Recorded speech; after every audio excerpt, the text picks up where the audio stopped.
name is Demetrius, and today our presentation will ask more of a question as to the church, as if the church would have any value at raising an awareness in child and peer development through sports. Our project could stereotype a particular subclass, but we all know that even at the recreational level, most children just aren't active enough. It is safe to say that the rich and poor both contribute to the increasing health concerns of our nation. We will use the church as a satellite location as a means of spreading the general knowledge to raise an awareness such as sports participation for the betterment of all individuals. We will address issues such as perceived barriers and limitations that individuals may be faced with when dealing with this issue. In the same likeness, we will discuss why child participation is a benefit not only to the child, but to our nation collectively. Hi, I'm Katie Benedict. Nice to meet you. Okay, so I have a couple questions. Do you have any students who come to the ministry and pray for a healthier lifestyle? Yes, actually we do. Yeah, we have actually most of the ones that come.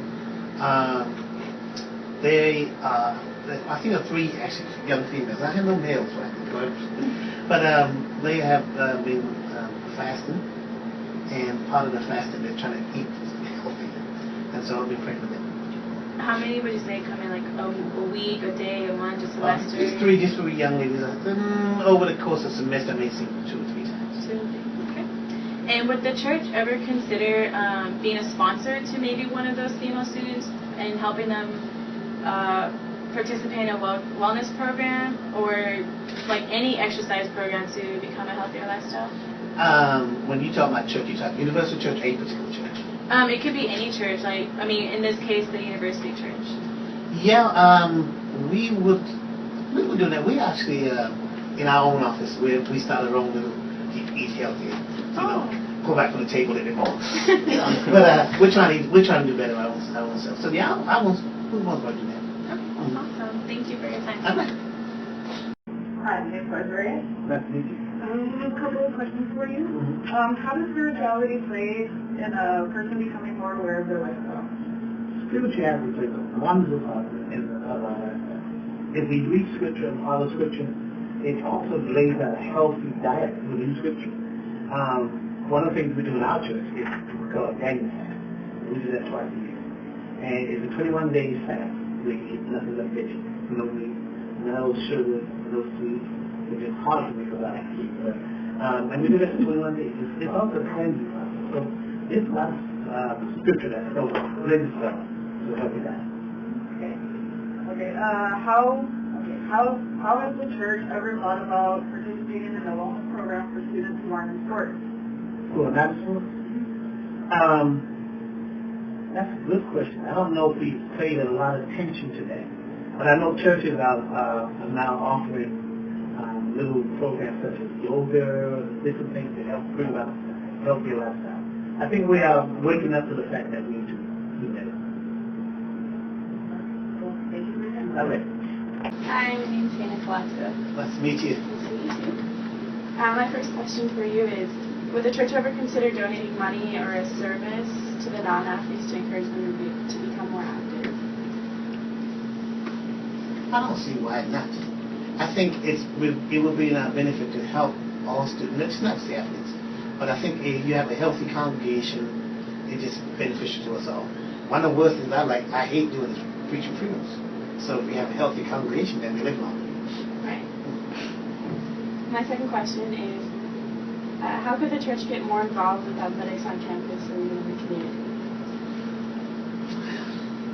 I have some ideas, and I think it's opening up for us to look at, again, when we talk about prayer breakfast, we can pull away from the bacon and all that stuff, but maybe a prayer breakfast built around a healthy lifestyle. So we look at building up the spiritual body as well as the physical body. Okay. Thank you for your time. All right. How you doing? Renee Kassian.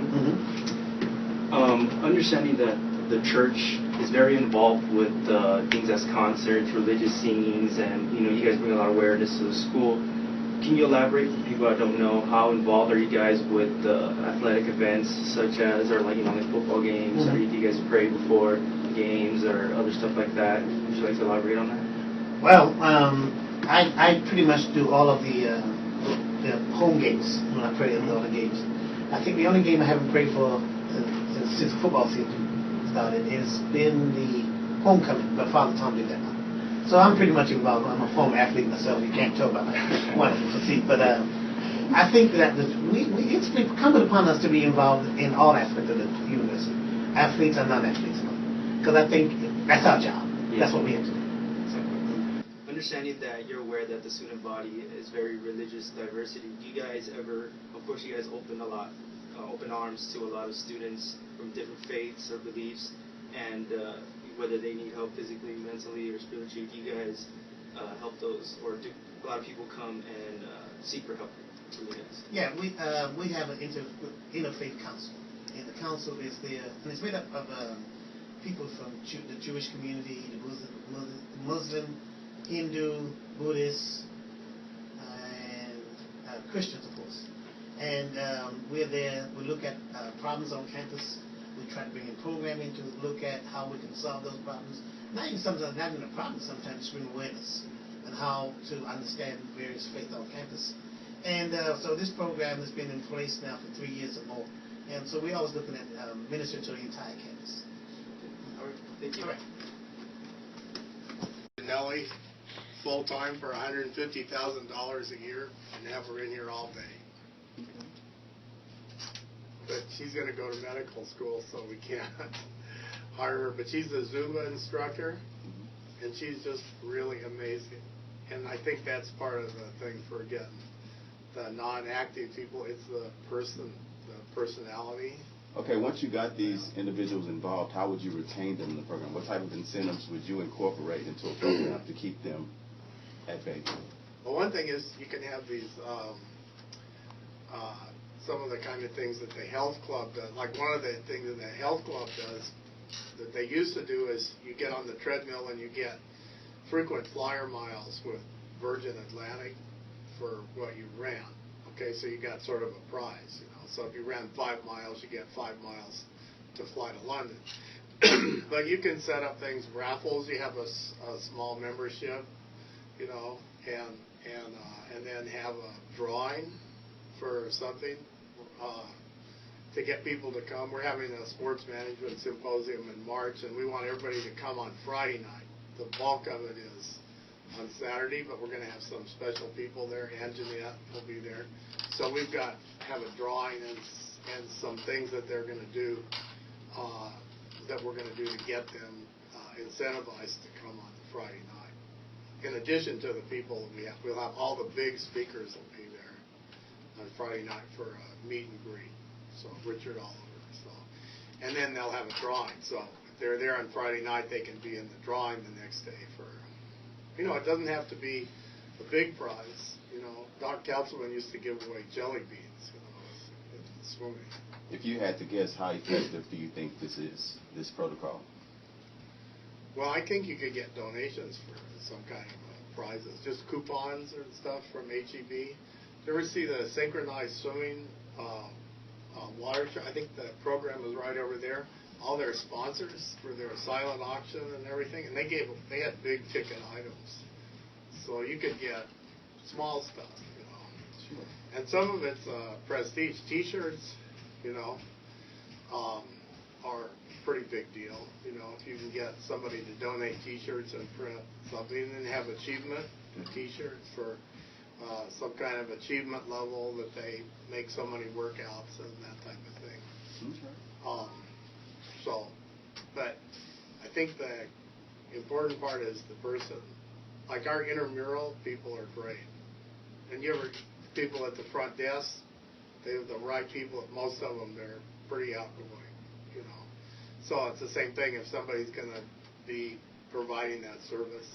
And so, but, you know, the person that I've observed with physical activity that's very successful is Janelle. So the Zumba instructor. So somebody like that to head it up is you know, important, I think. So, I mean, in a more narrow scope, what characteristics are you looking at, or what characteristics do you think are most important for someone to, as a participant, or as a person who's trying to maintain participants, who's going to lead these kind of group sessions, what kind of personalities do you think they need to bring? I mean, with The exception, obviously, being bubbly, being one of them. But Yeah. what other characteristics?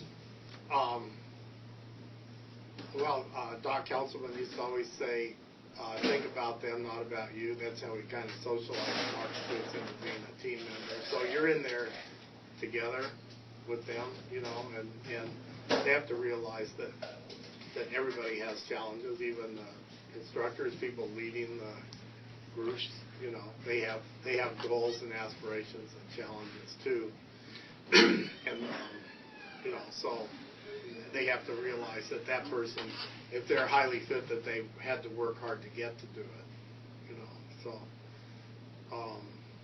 but certain amount of leadership, but I think it's personal skills. Okay. All righty. Well, thank you for your time, sir. Okay.